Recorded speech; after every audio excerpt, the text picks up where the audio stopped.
Hello and good afternoon to all of our Be Awesome at FM. And this is a special one because it's a two-podcast episode. So Paul and I are the hosts from the Be Awesome at Facility Management podcast. And we brought in a third person, a third host, because we're really going to beat up on today's guest. Brought in none other than Burke Jones, who I predicted a year ago would have one of the top, if not the top, Facility Management for Schools podcast within a couple of years, and he's well on his way. So, Burke, good afternoon to you, and thanks for taking the challenge and joining us here. Hey, it's kind of the dream team. I had a good mentor, in Josh when I started my podcast. So it's been a lot of fun. School facilities and operations. We talked to other operations directors and then some trade partners. So I'm happy to join this with like the dream team on the screen right here. Well, I don't think our guest is going to tell us how he came to inviting us, but you did an awesome post yesterday about imposter syndrome and having imposter syndrome and feeling like everybody on your podcast is smarter, more likable, and better looking than you. And I felt bad. So I know all you guys are smarter, better looking, and more likable than me. So I'm that guy. I'm the imposter in the room with this cast of characters. So before we get to the guest, Paul, where the heck are you today? I'm home. I'm in the ground level studio, which means all the grandchildren have gone off to school. Beautiful. And that way there I can live on the living level and not have to be banished to the attic.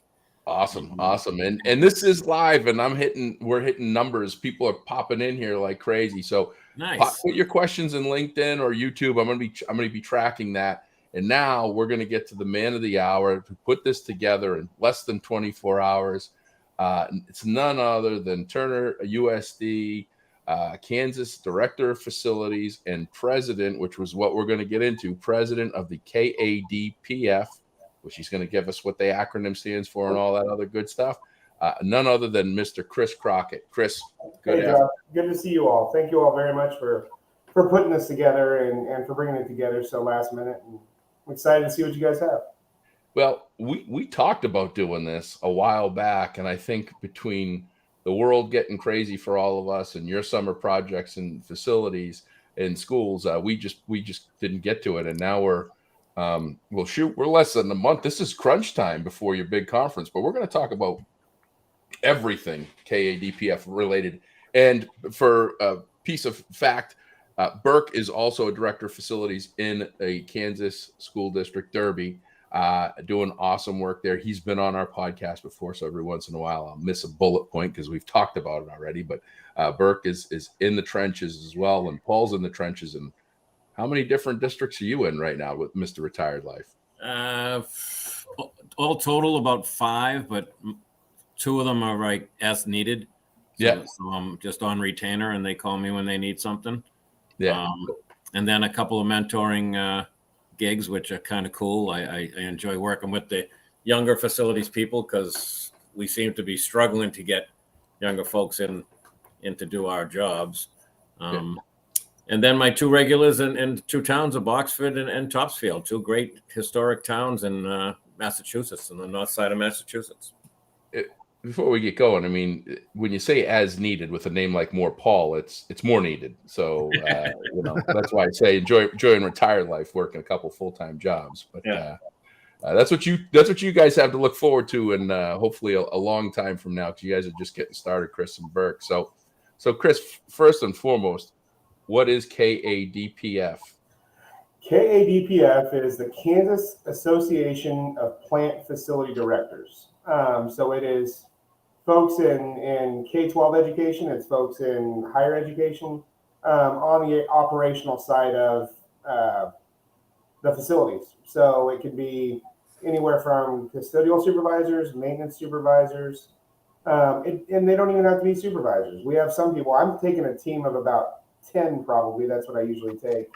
And it's everybody from, departmental supervisors to people in the trenches, just as a day-to-day custodian. So it's just a very diversified group of operational support for education. Right on. And how long has it been around? Since the mid-50s. So it was established back in the mid-50s by a group that they used to rotate around the state and I believe it was Salina, Wichita, and Topeka, that they would rotate their conference around so that people could not have to travel as far. For the past, gosh, I want to say 8 years, we've been locked into Topeka because it's really the only venue that can host what we do. There is a venue down in Wichita that we've started looking at to see if we can rotate it down there once in a while. But we've visited places out in Salina, Manhattan, and even further west. And there just isn't a hotel convention center that can accommodate the size that we've grown to be.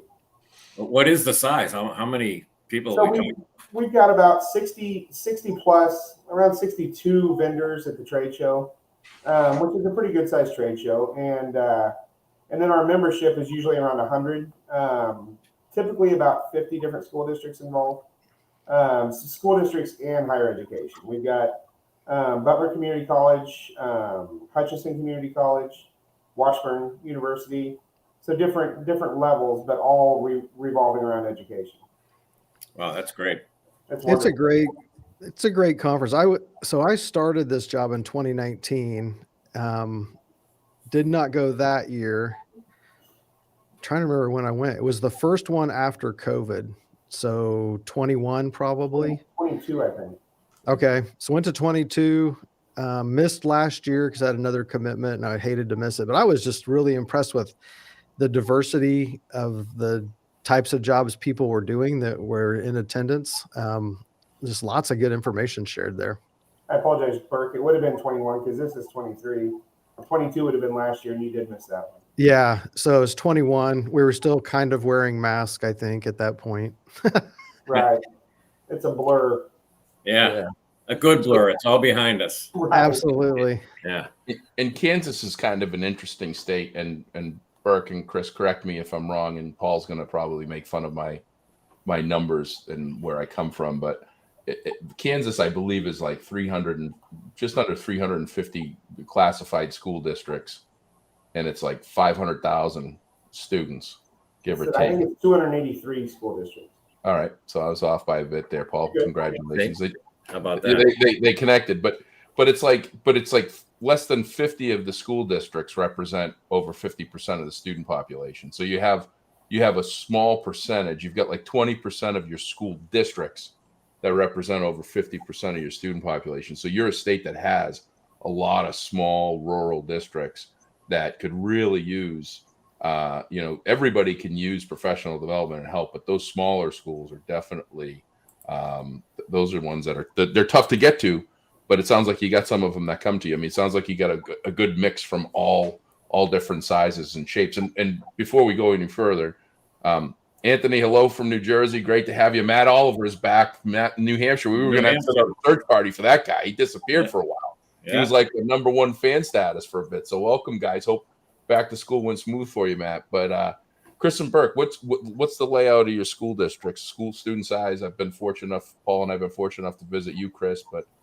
for the listeners, what's your school districts look like? So we have, I'm in Derby, Kansas, which is basically a suburb of Wichita. What's unique about Derby is even though it touches Wichita, it feels like its own small town. Like we'll have 4,000 people at a football game, people tailgate before the games. I mean, it feels like its own town. So we have 9 elementaries, 2 middle schools, and 1 big high school of a couple thousand kids, just at the high school. So that's where we're at. We have about 4,200 students district wide. We're outer skirts of Kansas City Metro.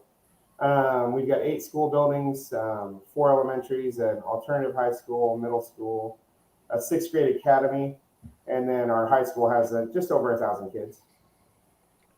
Paul, the floor at that high school, Paul, we still talk about it. You were 100% right. That wax that we switched to this summer blew it away even more. They're beautiful.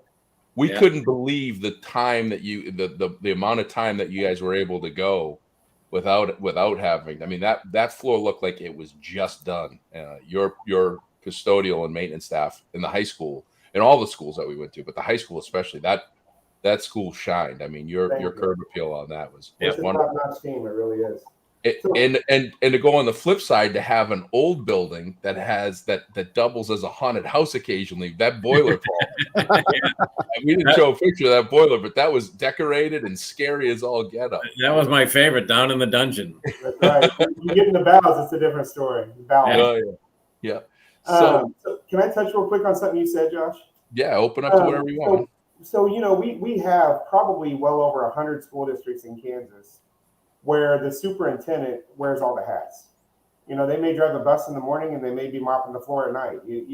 They're doing everything. They're working their tail off. Those are the people that should be coming to our conference. But, Burke and I and the larger school districts, we have teams of people.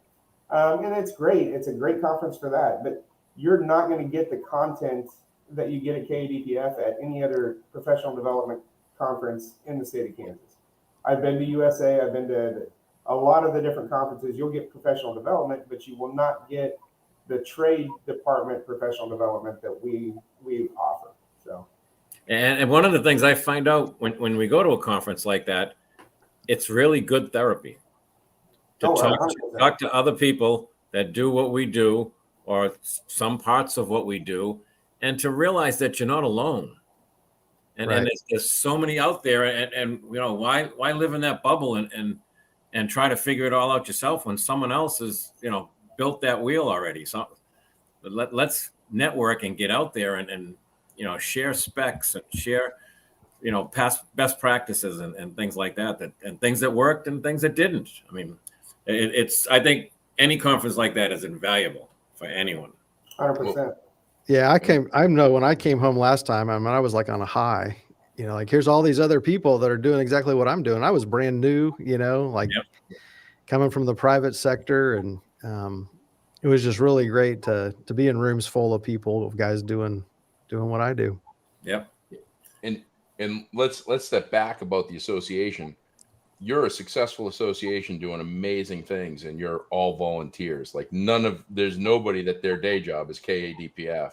So for what you guys, what are you building and what you're expanding and growing on since the 50s is nothing short of extraordinary. Because you go across the river over to Missouri for Charlie Branham, which you're going to be there next month or later this month with us. They got an executive director. They've got one or two other people part-time helping out. And that's their job. So you're doing this all voluntarily. And when you talk about the superintendents and assistant superintendents, that's something that's hard for people outside of the Midwest to wrap their head around, Paul, right? I mean, we just got exposed to it last month when we were in Missouri. And that's something when you go to Missouri, Chris, you talk to Charlie more about how he embraces and gets people, because we were in, I think it was California, Paul, that the assistant soup said he was coming to the MSPMA conference. Like it was on his list, and it was set in stone that he was going to be there. But 100%, those assistant soups and superintendents, they're helping this. They're either the superintendent working on curriculum first and foremost, right? Kids education. Right. And then you add facilities, and it's not just facilities. Many of them are doing IT. Many of them are doing transportation. Many of them are doing food services. Some of them are driving the buses right now because of bus shortages. So even just to get away for 2 days and do what like Burke says is like, wow, I'm not the only one that's in this boat. I'm not on an island. There's lots of other islands like mine, and I get to compare notes. Just that peer-to-peer networking opportunity to just feel like you're not, to get that feeling out of you that you're not alone is and in this day of cell phones, as I hold up my cell phone, and computers and email and text, they can all live without us for a couple of days. They can contact us. They might, we might be sitting in a class and learning, but 45 minutes later, we can return that phone call and we can get back to people. And if it's really flooding or burning, they'll get a hold of us. Yeah. And the value that 2 days brings to you personally and your district is you can't measure it.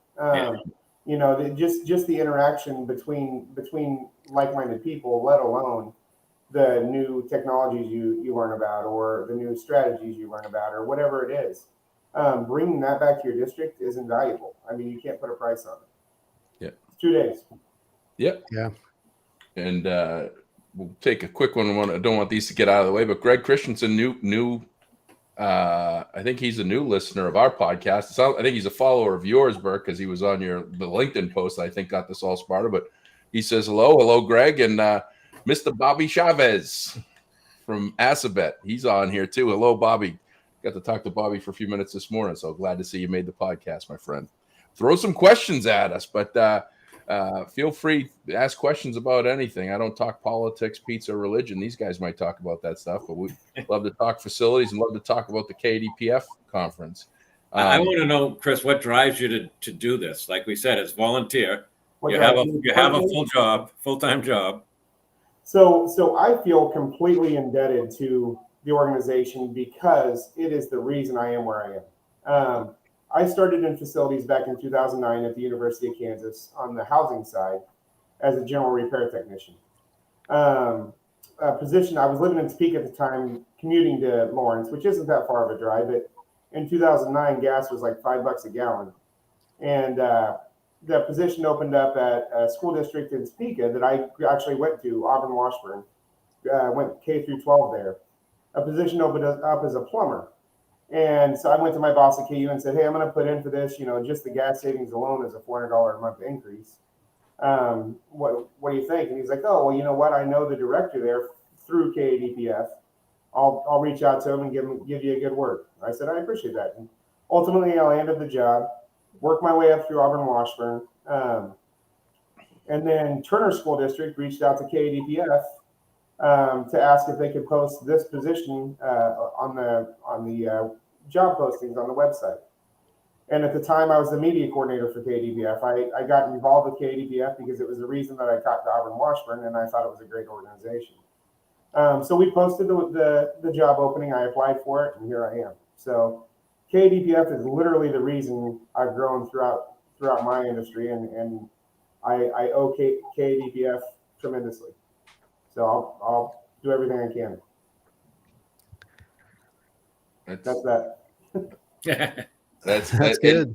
And I got to tell you, Chris, only because I've gotten to get to know you over the last year, your leadership and your loyalty to your team is nothing short of amazing. And so the fact that all started with a KADPF reach out, and I mean, if you go to Chris's shop, which we were very fortunate. They knew we were coming ahead of time, but I don't think it was just because we were coming. They had a team barbecue luncheon, had great discussions, great camaraderie with the team.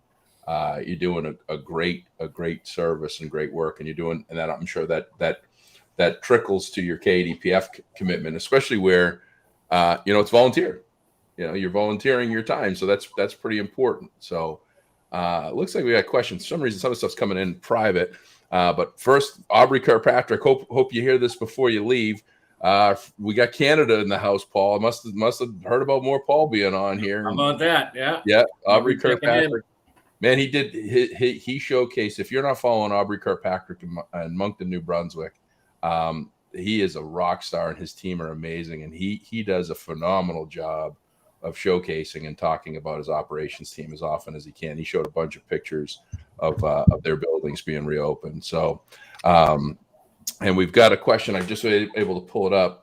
It's Greg Christensen, and his question is, hi guys, what do each of you think is the best way to solve the skilled trades gap, lack of people in the space? That's I think that's a question. I think that's a question we talk about pretty often, and the crystal ball is getting spun again. So we'll let the guest with the most, and then the hosts with the most go. So Chris, why don't you give your best shot at that? How do we fill the gap? Is that the question?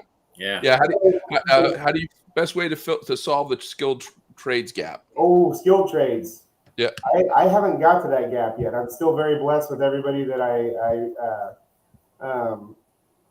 was here when I came on board. But I am getting ready to go into those challenges.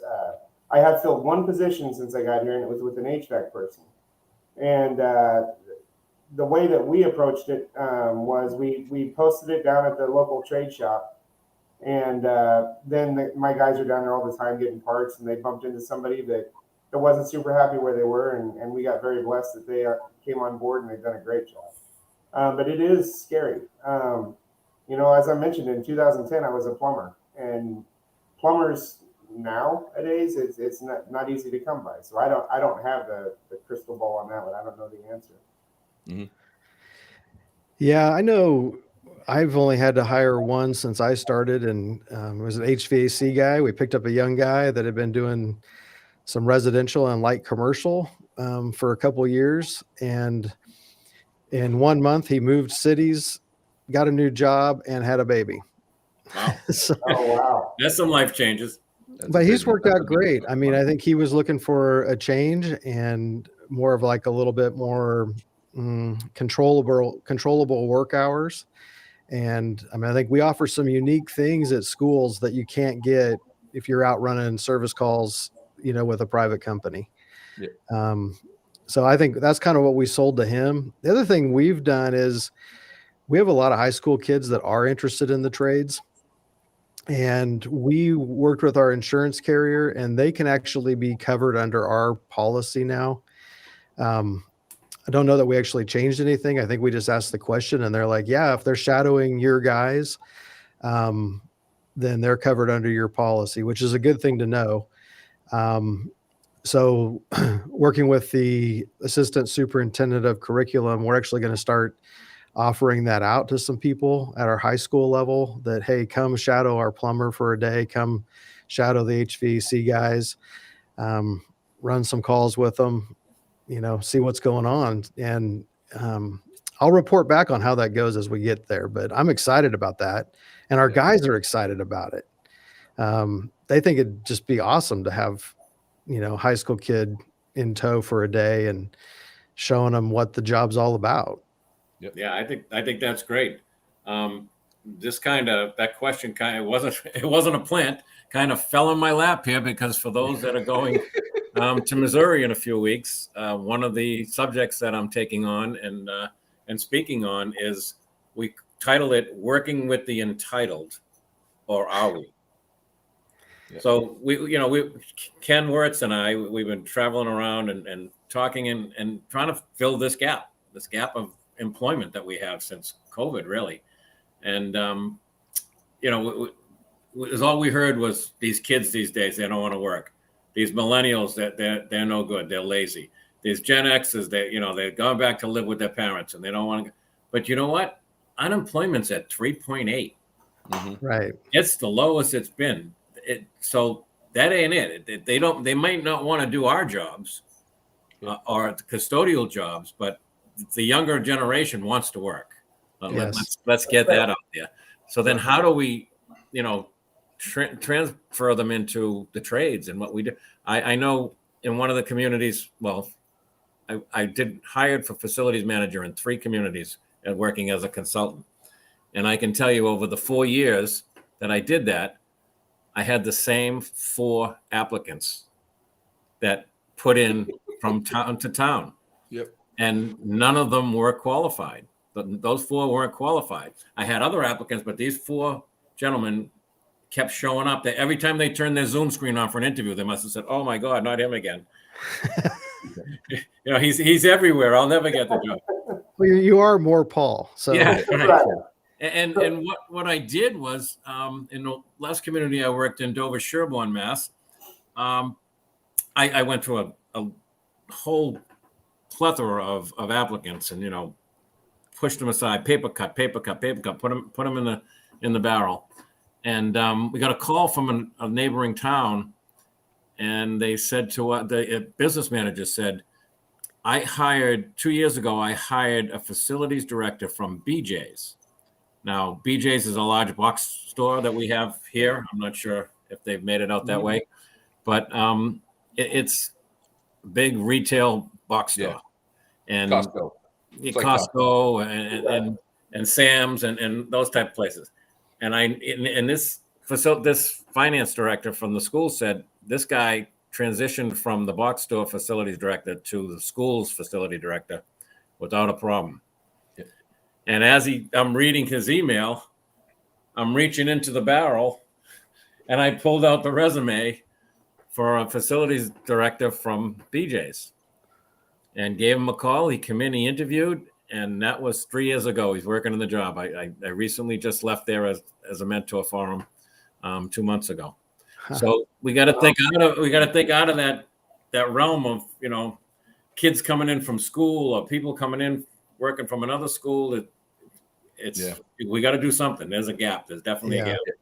So since I've had time to process, can I jump back 1 second? Look at this guy jumping all over the place. I know, I'm going to move your pane to the top left. I've had time to process the question now. So one thing that I'm doing, because my entire maintenance department is going to turn over in the next 5 years. Everybody's getting ready to retire. So I'm trying to find people on my team that I think can do the job, and start mentoring, giving them mentors to work their way to that department. And when the time comes, hopefully they're ready. It could mean a $10 an hour increase for some of those folks. So just trying to keep it internal and promote from within. Don't you think, like, for people as, let's say, a supervisor level or a leadership level, like a director level position or a supervisory position, I'm just a believer that a lot of this we can learn on the job if we're not afraid to ask questions. Yeah. And if you can lead and you like people, that's 90% of it. I hired a supervisor of maintenance and custodial, didn't know anything about either one of those things, but he loves people and he's a great leader. And, he just hit the ground running, and the department's flourishing under his leadership. He asks lots of questions like, what's a, VRF? What's a air handling unit? But he relies on our people, our guys out there in the trenches to educate him and help give him the right information he needs to make decisions. So I think a lot of it can be learned on the job. Yeah. And recruiting the high school students, bringing them in, seems to be getting some traction here as I'm reading the comments.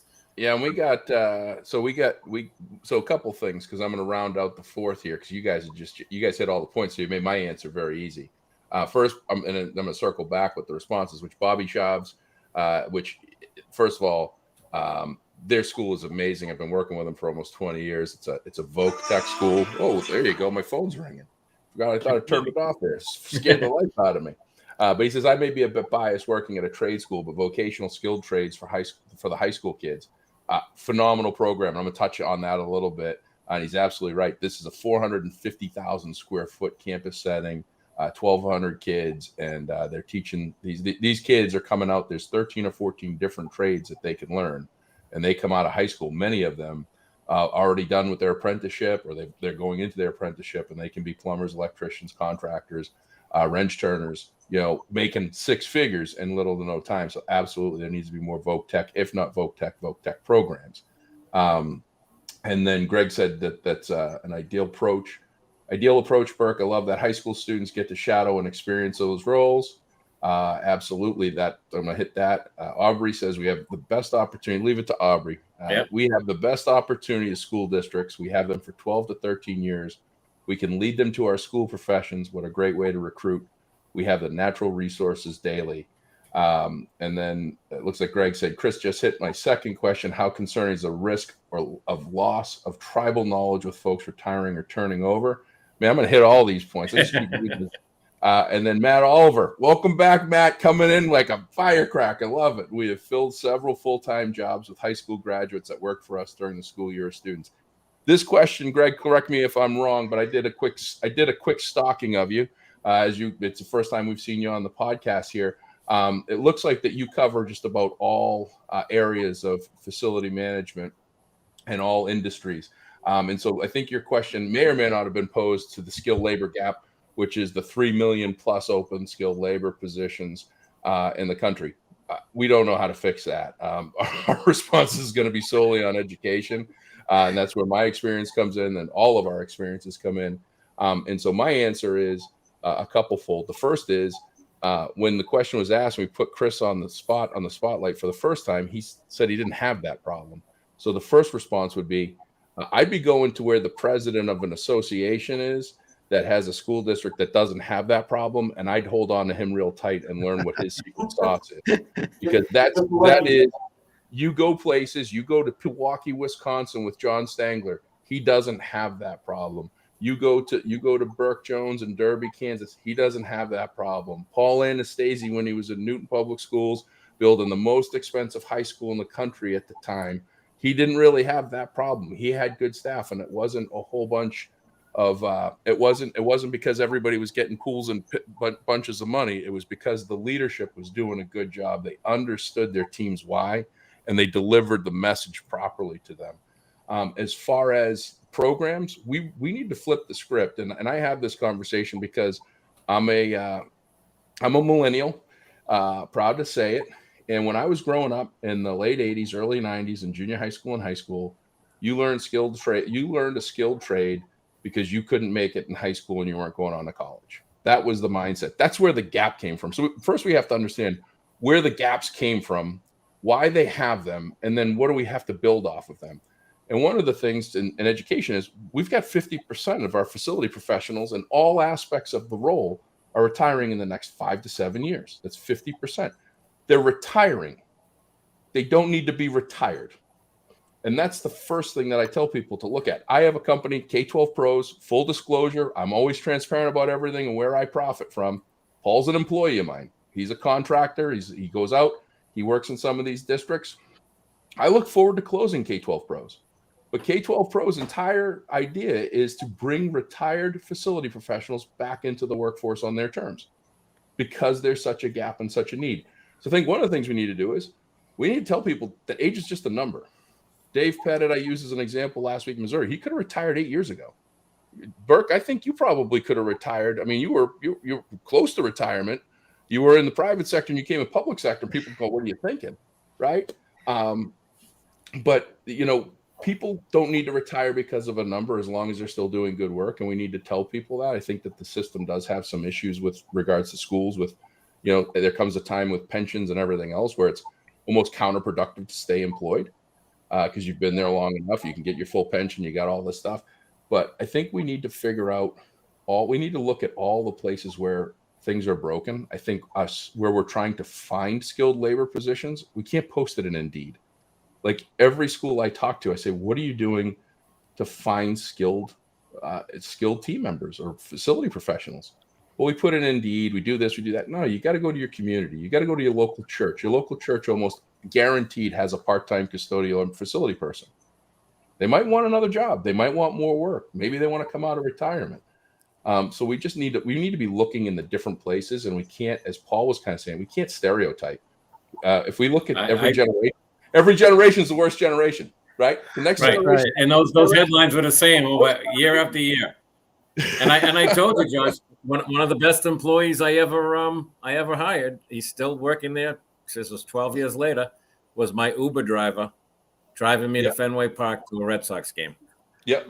He picked me up at the house. We're driving in. His car was immaculate. Yep. He was very well kept himself. Mm-hmm. We had great conversation, and my phone rang, and it was the HVAC company telling me they were fixing the rooftop unit at Newton North High School. And he said, you work in the schools. He said, I'd love to get a job like that with benefits. Yep. I said, well, you know what? From here to Fenway on a game night, it's probably a 20-minute ride, 25-minute ride. I said, this was your interview. Show up at my office Monday morning and fill out an application. I said, you're hired. He's still there 12 years later. Oh, that's awesome. Works his tail off. The younger folks that are coming into the position, many of them don't understand that. And I think that's one of the reasons why, Paul, you were so successful in your role, was you sat down with your team and you told them what public sector employment looked like from a pension standpoint for retirement, the long game, right? This isn't a short game that you're playing. I tell you all the time, given the opportunity all over again, I'm almost 50 years old. I should have probably had someone like Paul sit down with me and go, hey, listen, you put an honest 30 in, you work hard, you'll make an honest living, you'll make a difference in your community. You're going to have thousands, if not tens of thousands of kids that you have the opportunity to impact and make a difference in their life by the work that you do. Like how many occupations is there actually a result that you can actually see that you can't put a value on?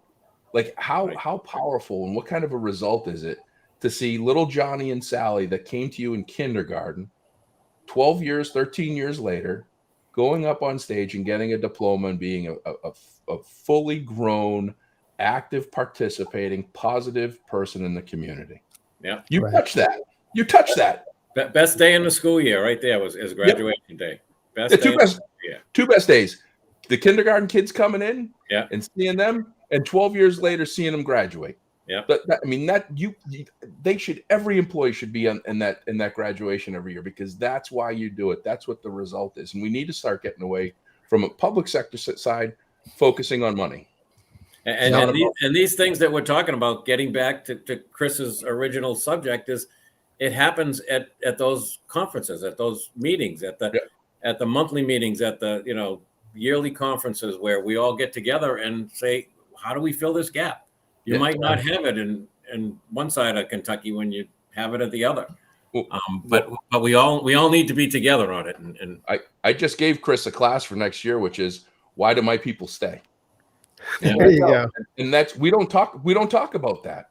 We talk about why our people leave, or why we think our people leave, but we never talk about why our people stay.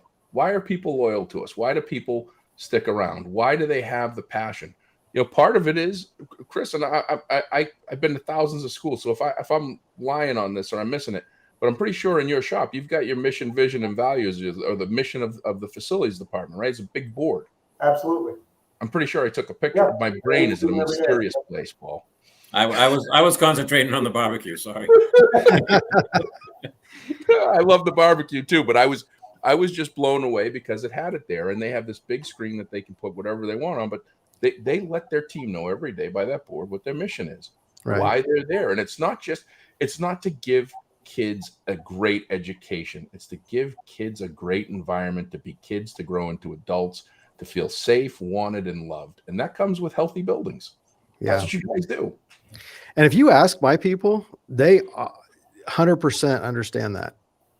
Like, it's very fun to talk to them about that side of the job and how they see a direct connection between what they do every day and our kids learning and having fun. Yeah. So, and it always amazes people when they come and talk to our custodians or talk to our maintenance guys, like other people in the district, and they're just amazed that, all of my people see the impact and what it does to students when their building's comfortable, clean, and safe. Yeah. And it's just the coolest part of the job, I think. Yeah, no. And again, that being able to share that, I think that there's more of that. Paul and I have been talking the last 2 weeks.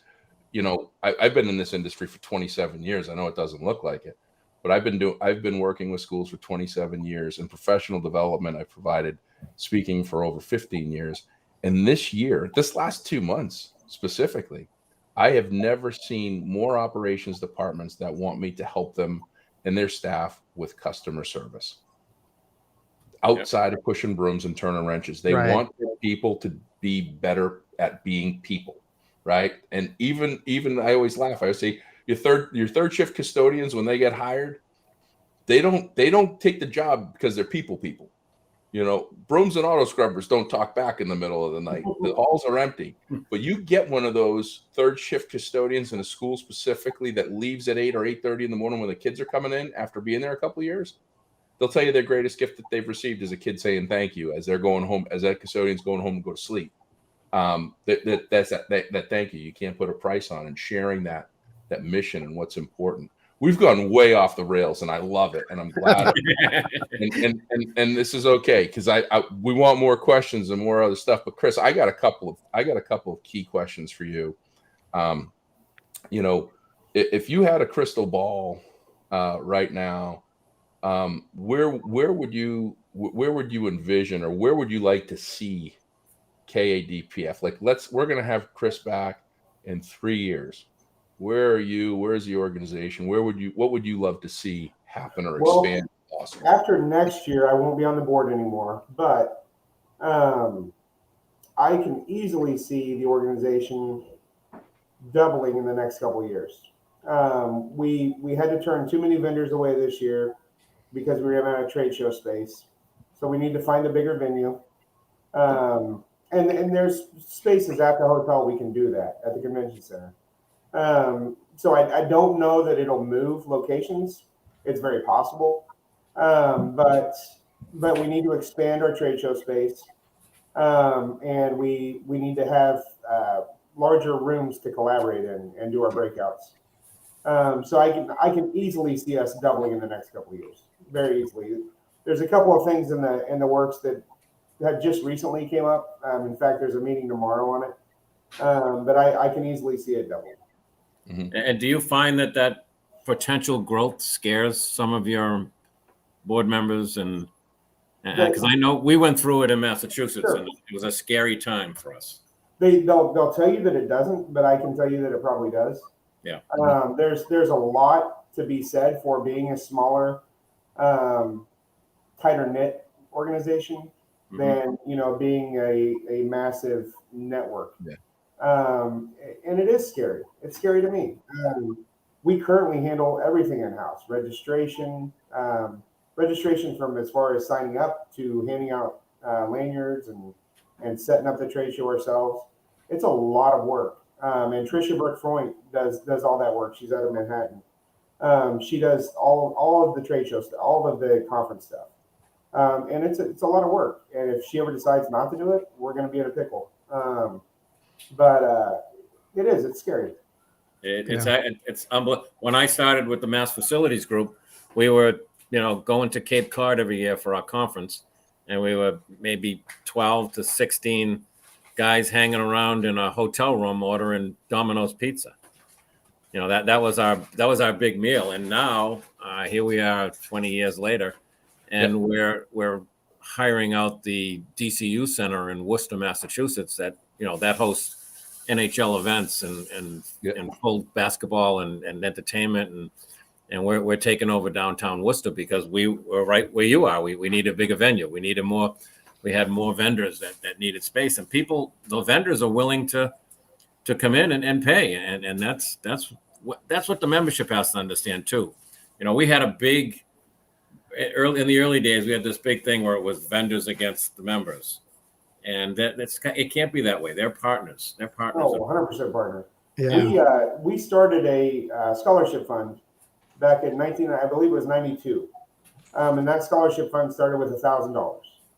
And we gave out, a scholarship each year for $1,000. In the last 5 years, each year, we have given out over $30,000 in scholarships. Last year, we gave out 10 $3,000 scholarships. To either higher education or technical education. So it doesn't have to be to a university or a junior college. It can be a trade school. I believe we did 8 higher education and 2 trade school, or 6 higher education and 4 trade school. I don't recall the exact numbers, but in order to be eligible for that scholarship, you have to be the child of a graduating senior and the child of someone that works for educational services on the operational side. So food service, transportation, custodial, maintenance. Your parent has to be one of those tradespeople for you to be eligible. Wow, that's great. That's super cool. Yeah. Yeah. Before we go, it sounds like Greg might be having to jump off. He was asking if this is going to be recorded. It is. All our podcasts are recorded. Most are live. And this one will actually be on both the Be Awesome at FM podcast and the Burke's School Facilities and Operations podcast. So yes, and Greg, if that means you are jumping off, thanks for your questions. We appreciate that, as always, any outside participation. But that's, Chris, that kind of leads me, because I get a feeling that this is some of what you're trying to leave as a legacy, which is what Paul hit on the head, which is you want to have a strategic plan, but you also need to have a contingency plan if Tricia decides to leave. And I'm guessing that's Manhattan, Kansas, and not Manhattan, New York. Correct. You guys in California, Missouri, Manhattan, Kansas. I got to keep up with all this. It's actually known as the Little Apple. Oh, okay. Of course it is. Of course it is. But yeah, I think that if I'm jumping to conclusions, but I'm guessing you're saying that you're going to be no longer on the board after next year. I think that you've done a lot of work. I think that you're setting your team up to that next step, which is your strategic vision, and coupling that with, making sure that, hey, if this happens, then we do this. If this person stops doing this, then we do this. And we got to think about that. And that's big. I do consulting for a couple of associations, and one has gone through explosive growth. I mean, they went from basically no money to a lot of money, and it's not all about money, but money does enable you to do things like not have your board work a registration table, maybe pay for someone to do that so your board can get the full experience of the event, and looking at other things. So, but is there other things that are in your legacy that you want to? You're living your legacy right now, but is there anything else you want to leave for a legacy with the association? My biggest thing is just to make sure that the organization never folds, making sure that it lives on well beyond my years. Yeah. Well, That's it.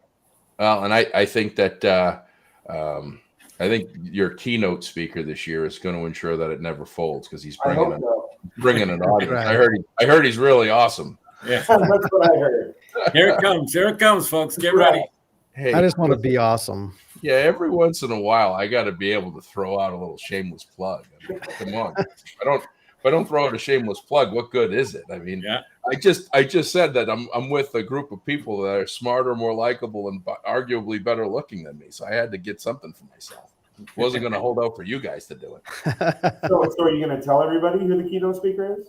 Oh yeah, it's this guy. His name's Joshua Peach. If you want to talk about me, you can. That's always great. My mom always likes it when other people talk nice about me. She's tired of hearing me talk about myself. You know what? So I will talk about you if that's all right. So right at a year ago, Josh, I don't know if you remember that or not, but you and I met at MSPMA down at the welcoming social hour, I think it was. Yep. And we stood there and talked I was standing there talking to Charlie Graham, and I was telling Charlie and Kyle Gorell what I was trying to do with the organization and my vision. And you came walking across, and Charlie said, "Perfect timing. This is the guy you need to meet." And he introduced the two of us, and we stood there talking for about an hour. Yep. And we haven't stopped. I mean, we've been to Key West together since then. And it's amazing what we've done in the last year. It truly is. Yep. And for you to be our keynote speaker this year is incredibly exciting. And I can't wait to see what you have to say. Yeah, no, I love all the events that I get to be a speaker at, but there's a real special place for me where I get to be a part of the year, right? The discussion throughout the year, and enables me to get to know the audience a little bit better, their pain points and all the things that are going on, all the good things. Because we're talking about a whole bunch of good stuff. I don't like to call my keynotes. I like to call them celebrations. And when this opportunity came along, man, it has been great. I think it's going to be a phenomenal event. I'm just have such an amazing honor to be that speaker for you guys to make sure that your teams and your members know to live their legacy, which is important. You can't leave a legacy if you don't live one. And we're gonna have a lot of fun. And More Paul isn't coming. Sadly, More Paul is staying home for this one. So we've recruited in Fast Eddie Senadella, and wait till you go. Fast Eddie. He's coming in hot and heavy. So he was actually my recruit to be president of the Mass organization, as I was the outgoing president. Yeah, so he's another one of us. One of those guys that has the passion for running the organization and just wants to help. Yeah. He's got 30 plus years under his belt. He started in the private sector, if I remember correctly, Paul. Started in private sector, get into schools, close out his career. He's mentoring, doing some mentorship now, and gonna be exciting to bring another guy from Massachusetts out to Kansas. So we're gonna have a lot of fun. But you guys, I know you've heard Josh speak before, but you'll realize that it's always something different. I mean, his brain is for me, a confusing place, but it works for him. And to see him, he'll sit in a room. We'll get to some of these events an hour ahead of time. When we were in California and in Missouri, Missouri, and sat and watched the opening speakers and the superintendent and the little groups of tables, and then to take that in an instant and bring it into the other room and feed it into what he's speaking about. It's always fresh. Yeah. He does that. And then something that a lot of people won't do is open up their personal life to a public speaking forum. And, people will hear about his grandmother, his children, his fiance, and all of their life's experiences of living with his brain. My first colonoscopy. The first There you go. I couldn't wait for that one to be done so that you could add that to your repertoire. I talked to Chris about that yesterday. I had no shame in my game. I'm doing a podcast to remove the stigma about colonoscopies on my Be Awesome podcast tomorrow. So stand by. Well, now, yeah, you're really giving your age away now, Josh, if that was your first colonoscopy. 45, man. They changed it. So when I turned 45, they lowered the bar. When I was turned 45, my doctor said currently the guidance is 50. I went in this summer at 48, and he said the guidance is shifted back to 45, and I suggested to you. And I'm going to tell the story, so you have to listen to the Be Awesome podcast.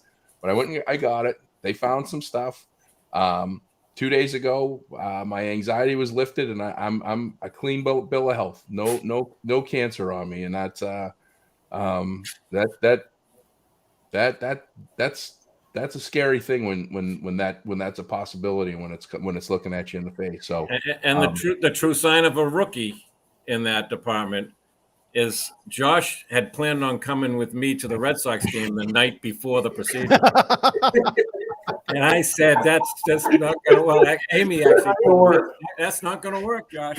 Yeah. Fenway Park is a beautiful place, but it's not a place you want to be prepping for a colonoscopy. No. Yeah. So it would have been. I would have had to reschedule. When I did ask the question, what would have happened if I went to the Sox game last night?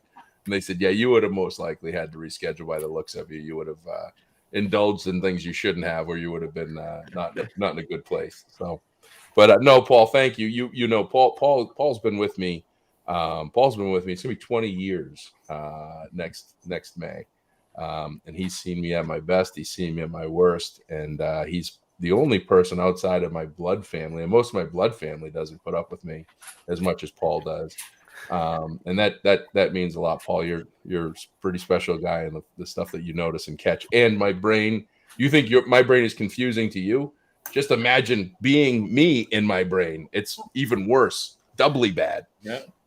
So, well, I mean, we know that the registrations are going to skyrocket now that people know Josh is going to be there. That was the whole plan, Burke. Yeah, but as a guy who's going to be there, I want some inside scoop.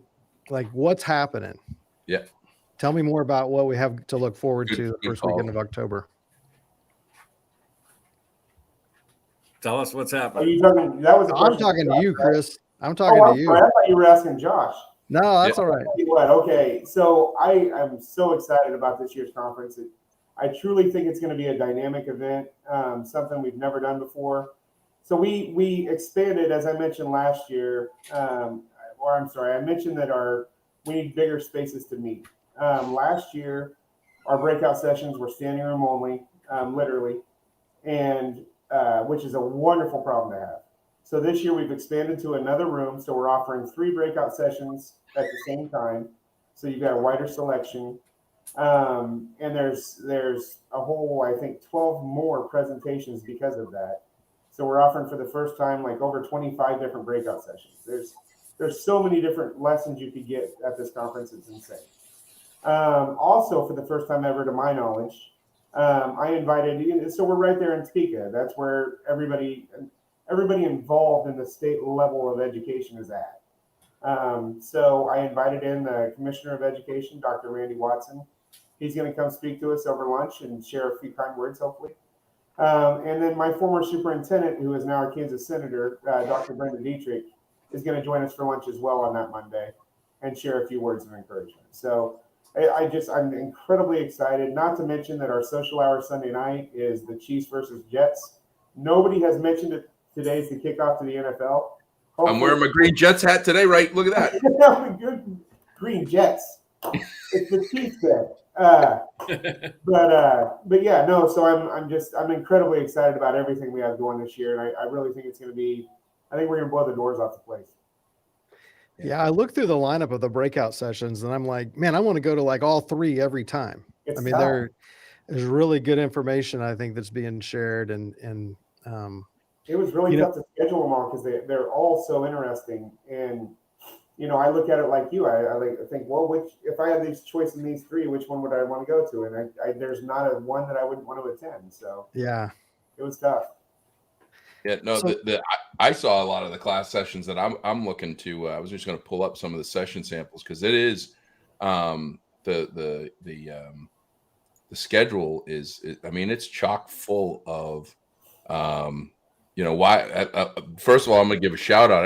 I just saw the title of it, then I saw the presenter, and I'm like locked and loaded. You got Kyle Gorell coming from across the river. Yep. Lee Summit. Kyle is a bright guy. Have had him on my Show Me Mo podcast. But why are learning environments changing? You absolutely want to sit in on that. Charlie and Lisa Martin, benefits of cooperative purchasing at Tips. Charlie's been on my podcast. He's amazing. Updates to annual inspections, on-call construction services, behind the build with DLR. I've had Rachel and their team on the podcast. They're phenomenal. You get some, just roof membranes, warranties, and maintenance. I tell you something, I know nothing about that. I'd love to I don't either. That's why I need to sit in it. Yeah, that's like sitting in the classes that y'all know, everything about. It's no good. I mean, there's stuff in this, and again, been doing this forever. Active threat response for schools when a lockdown fails. You always need to have sessions like that, not just when something happens, to be prepared. So phenomenal classes. Now, the only one I have a question on is that I'm going to sit in on only because I want to ask this. There's a class, tennis court renovation and repair solutions. Does that go for pickleball courts too? Because pickleball is taking over. Pickleball is the #1 fastest growing sport in history right now. And I don't know if it's going on in Kansas. But the town I live in has gone from 0 pickleball courts like 3 years ago to I think we have 27. We're putting them everywhere. And that's going to be something, the discussion piece of, do you convert tennis courts into pickleball courts? I got a whole new myriad of questions about that. So I'll be in there with my notebook. It's not a high school sport yet. That's the problem. Yeah. A couple of local guys here that recently invested, from what I hear, millions of dollars into pickleball, Patrick Mahomes and Travis Kelce, have started some type of pickleball organization that's supposed to be exploding. And it is. It's taken over. Yeah. I'm pretty sure Tom Brady bought a team. I was going to say, we're not going to do the Brady Mahomes talk, are we? Oh, no. Mahomes is clearly that was our Uber ride Josh and I had when we were in Kansas. Tom who? Yeah. Next podcast, we'll just bring up stat comparisons. I mean, so Josh, if you don't mind me sharing, where you were reading all that information on the conference is at www.kadpf.org. Go click on the conference tab, scroll down, and you'll see the entire list of all the breakouts and all the events. Yeah, we'll put all the links on all of the. We'll put all of the links for registration, more information, how to get a hold of you. Yeah, I guess that's a question. How do people get a hold of you if they have questions, Chris? What's the best way to get a hold of you? You're on LinkedIn. I know that. I am. So my desk number is 913-288-3721. I'm also very responsive to email, and my email is crockettc@turnerusd202.org. And feel free to put both of those up as well, Josh. Yep. Awesome. Hey, I got a couple things. So let's talk about some of the events, because the thing I like most about this conference is there is not a golf tournament. There is something much more fun on Sunday. And then I see we have another thing about cornhole. So talk about those two things a little bit. So we do a sporting event on Sundays, and it's typically a clay pigeon shoot, so a trap shoot. Because of that, we also raffle off a few different shotguns throughout the event. But that's been our staple for years, and everybody loves it. It's always maxed out. I think that event maxes out at 66, and that is because there's 11 teams of 6, and there's, I want to say, 10 different stations that you go around to, maybe 12. So you go from station to station, and the clays get thrown at you a different way. So sometimes they're like ducks, and they come in overhead. Sometimes they're rabbits, and they bounce across the ground. But it's a fun event. We always do a chili feed at that. This year, we're doing a live demonstration from a company called Safe Haven. If you haven't seen that demonstration, it's phenomenal. You can't believe it until you see it. But it's their window film, and they do we'll shoot it with a couple of 9mm 45s and show you how well it defends against ballistics. And then the cornhole tournament is Monday afternoon between the trade show and the banquet dinner. We throw in a cornhole tournament, and that's a lot of fun. Everybody kind of closes down their booths and watches and cheers, and the bar's open. It's a good time. And just so you're aware, we're sending a ringer from Massachusetts. It ain't me. Shoot. Yeah. Fast Eddie's going to need to be on one of those teams because if there's two guys that I got for these, it's Paul and Eddie. And when I called Fast Eddie for recruitment for this event, it was a Sunday, and he was just coming back from doing his skeet shooting, so he's well ready for this. And, sounds good. He can be on my team. Yeah. There you go. Grab him if you can. Yeah. So I guess my other question is, and this probably is like would work in any organization, but like if people want to get more involved, like with KADPF or any of their state organizations, like what's the best way to do that? Like, do you just raise your hand and man, you're sucked up like that, or make eye contact with somebody at the wrong time? How do you do it? So last year was the first time in many, many years that we didn't have to beg someone to join the board. Last year we had more people interested to join the board than we did positions open. So a few people weren't able to get in that hopefully get in this year. But the best thing to do, so we have our Sunday events, which are more social than anything. And then Monday is really the big day. Monday's the big breakout sessions in the morning with the fire marshal and all of that. And then the trade show, and then the banquet dinner with Mr. Peach delivering the keynote there about 6 o'clock that evening. And then Tuesday, we have more breakout sessions, and then we wrap up with our general business meeting. And the general business meeting is when you have the opportunity to join the board. And those conversations start, that Sunday and Monday, and if people are interested, by Tuesday afternoon, their name's on the ballot. And we hold a vote among the contingency there right at the business meeting, and that's when the board is decided for the next year. All right, very cool. I started out on the board as a general elect, so I didn't really have a position. I was just on the board. The following year, I rolled into the media coordinator spot and held that until last year. So I was and then I was voted in as the vice president elect 3 years ago, and that's a 4-year deal. So you become vice president elect, then vice president, then you have your presidency and past presidency, and then you're done. Yeah. So if everything goes right, after next year, I'll be a free man. But it is. It's been incredibly valuable to me personally and professionally. Yeah. Yeah. For me, I missed the meeting, and when they called me after the meeting, told me I was nominated.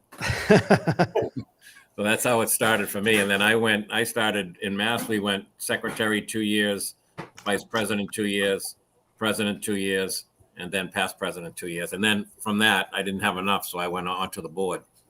That's a challenge right now in a lot of associations. They have to go from 1 year serving in each of those roles to 2 years because they don't have enough people stepping up.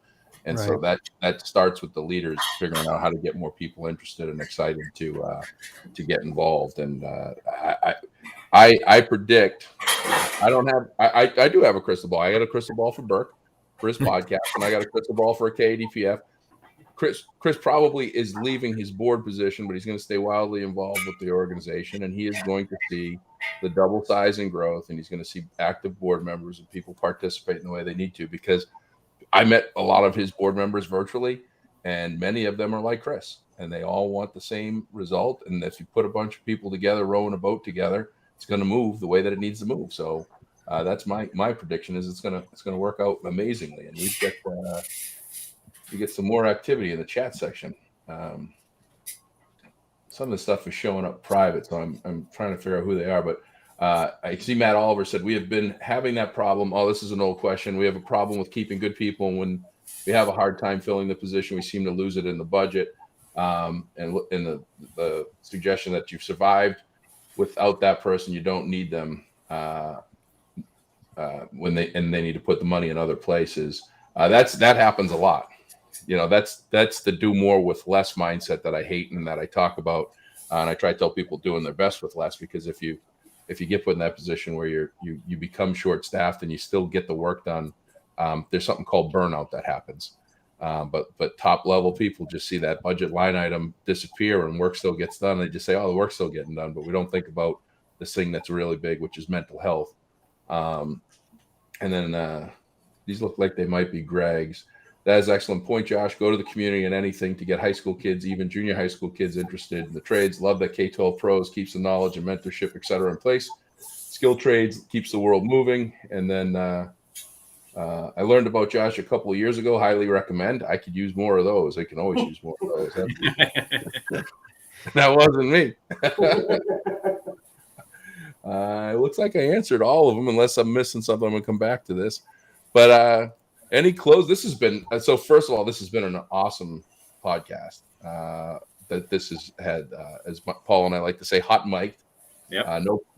No preparation. Just this is how well the four of us know each other, and we've only met Paul. You and I met Burke in person once, and we've met Chris. You've met Chris once, and didn't get to spend. I don't even know if I told you this, Paul, but and Chris said it too. When we got to have dinner together, and afterwards he says, "Man, I wish I had more time with Paul." I was going to mention it today. My biggest regret, you sat right next to me at that dinner.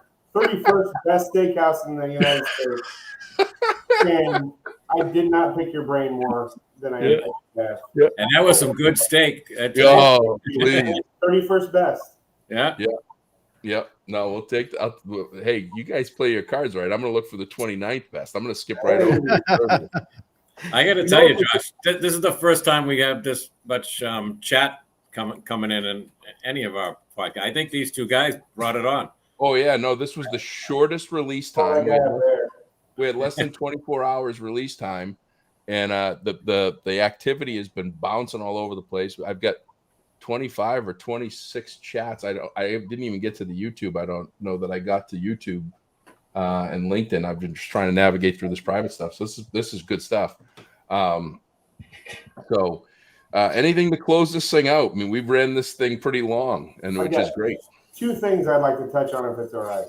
Yep. So the first being that it truly is a statewide organization. I was blown away the other day when Colby, Kansas, the people out in Colby, they're going to come to the conference.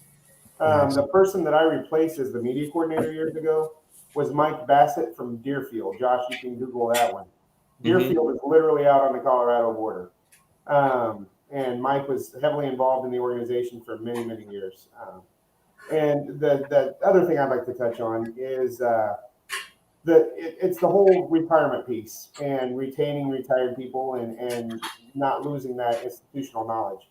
So I do have 3 people that have retired and came back to work for me, and I absolutely love it. We do have to pay a penalty to capers when we do that. So it can be challenging to offer them the competitive wage that they deserve because of that penalty piece. But one thing that I think we should really look at, and this could be something we have a conversation about here in 2 weeks in Missouri, is I'm in a very good position being that we're not far from the Missouri border at all. So, at the superintendent's level, principal's level, they'll retire on the Kansas side and then flip over to the Missouri side and double dip because they're not done working. But they're getting their retirement. I don't know why we don't do that in facilities. Why do we don't do that with our bus drivers? If somebody's retiring from us, hey, you know what? I know Liberty, Missouri is looking for bus drivers. Go talk to this guy over there. And then vice versa. If somebody's retiring on their side, send them our way. So let's share that knowledge, right? Sounds like we need an office of K-12 pros in Kansas, Paul. A little sooner than we had planned. There you go. Expand to the Midwest. We're on it. Yeah. No. So this is the story of my life. And for those that haven't listened to this podcast, and that's why I tell it so often, because people go, I had no idea. Paul is many things, but he did save my life. So I have to let this slide when this happens all the time, and why he's called more Paul. I got that nice highly recommendation, and then Greg follows up with, we need to get Paul's knowledge curated to the masses. There we go. There's always a follow-up for more Paul. And you know something? I love it. Greg, you're 100% right. Stand by. I'm squeezing everything out of that.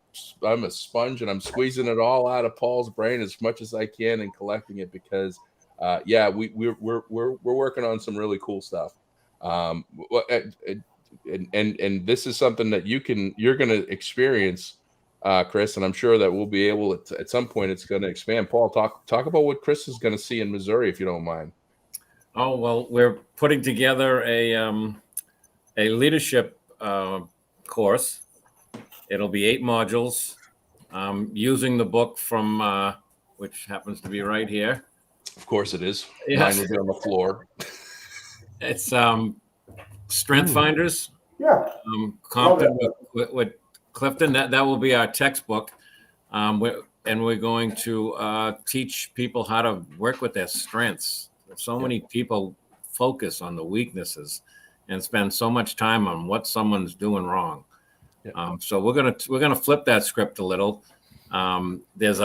It's great. Josh liked this part. I don't know if any of you guys have taken the survey that's in the book, but there's 177 questions with no wrong answer. Nice. because it's your feelings. It's right. It's not. There's no yes or no answer.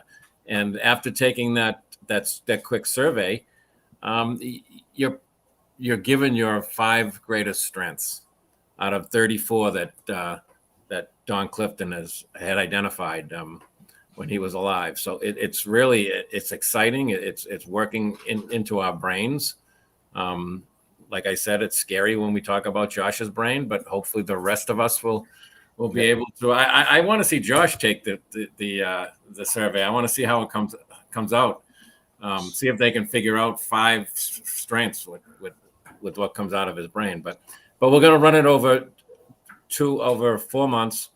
The 8 courses, we're going to do 2 a month starting after the first of the year. We're going to do a little promo at the event in a couple of weeks, and then take registrations through the holiday period and give everybody their holidays, and then get to work in January, running the course over the 8 modules. So we're excited about that. That's cool. Yeah, I was coming off of a massive high. I was in Western Pennsylvania, Pittsburgh area. I just met with Brandon Chabola and his group, the Western Pennsylvania Facility Directors Association, did the keynote there. And I got in the car. I was all amped up, get in the car, and Charlie Brandon calls me, and he runs through this idea. And he said, "What do you think?" And I said, "I think it's great." And he says, "And I think Paul should be the teacher for it." And I said, "Professor Paul, perfect. That works for me." So this has been in action and worked on since May. There's been a lot of work on all parties involved. This is created by Missouri School Plant Managers, sponsored by TIPS, and hosted by K-12 Pros. So it's 3 groups coming together. Paul has been putting in the hard work to put together the 8 modules. And I know that the plan is Missouri is very, very, they very much want to share. Missouri grew by learning from the Midwest Facility Masters Conference and the group that happened up there with Wisconsin and Minnesota and Illinois and Iowa. And so they learned a lot from there and built their program, and now they want to expand their program. So I predict that this program may be in Kansas at some point in time, and maybe in other places and states. Matt Oliver's already said, "Count me in. I hope to be in one of the first classes." So might have to put it in for New Hampshire, Paul. But yeah, we got some cool stuff. We're running on all cylinders to bring more to the masses and to be able to get not just Paul but Chris and Burke and others collective knowledge, institutional knowledge and understanding, and grow. So, and it's going to start places like KADPF. So it's been a good episode here. Anything we're missing? We've been everywhere from conferences to colonoscopies. Locked and loaded, yeah. KADPF to colonoscopy. Yeah, yeah. Well, this is good, guys. I appreciate it. Thank you both, Burke and Chris, for making the time. Paul, I just count on you and send you a meeting invite, and thankfully you're at one of your houses or in an office someplace and get online. But I thank you for joining, and this has been great. Can't wait to see a successful event and see it in person. That's always the best piece. And we'll all have to raise a glass for Paul we'll put Eddie in his spot and celebrate a successful event. Right. He's a better shooter than me. That's why we're sending him. Yeah. No, guys, thank you so much for putting this all together. It's been amazing, and I love the conversation. Yeah. Thanks for being on. Yeah. Well, All right. and that'll do it for this episode. And Paul will tell me, hey, do you have a shout out? Yes, I do. I have a shout out, but I'm going to leave the shout out that I was going to do for the next episode, because as I'm listening, thank you, Bobby Chavez. Great job, everyone. As I was listening to this whole podcast, Matt, thank you. Appreciate you too, my friend. As I was listening to this podcast and I was listening to the passion in Chris's voice, I was listening to the interest that Burke might have in joining the board of the KDPF.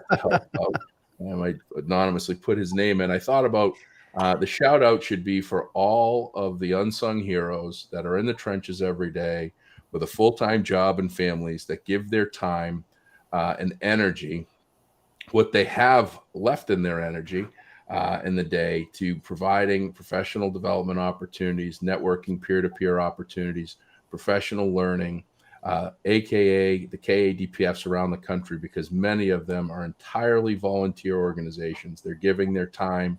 They're away from their families for days at a time. They're given nights, weekends, and holidays for board meetings. They're doing all of this to give something back. They all have a why for a reason. It's not for a resume or a business card. It's for making a difference and an impact. So for all of the unsung heroes that are volunteering their time for associations and organizations to make a difference for your peers, thank you. You make a huge difference. You make an impact, and you're leaving an amazing legacy of opportunity for future generations, which is what we need in this world today. So appreciate you all. Thank you. All right. Well, that'll do it. Like, follow, share, 5-star ratings and reviews, not just for Be Awesome at FM, but for also Burke Jones, School Operations and Facilities, or School Facilities and Operations. I got it backwards. School Facilities and Operations podcast by Burke Jones. Guess what? If you got a complaint about Burke's podcast, send it to Paul too. You send them for my I'll podcast.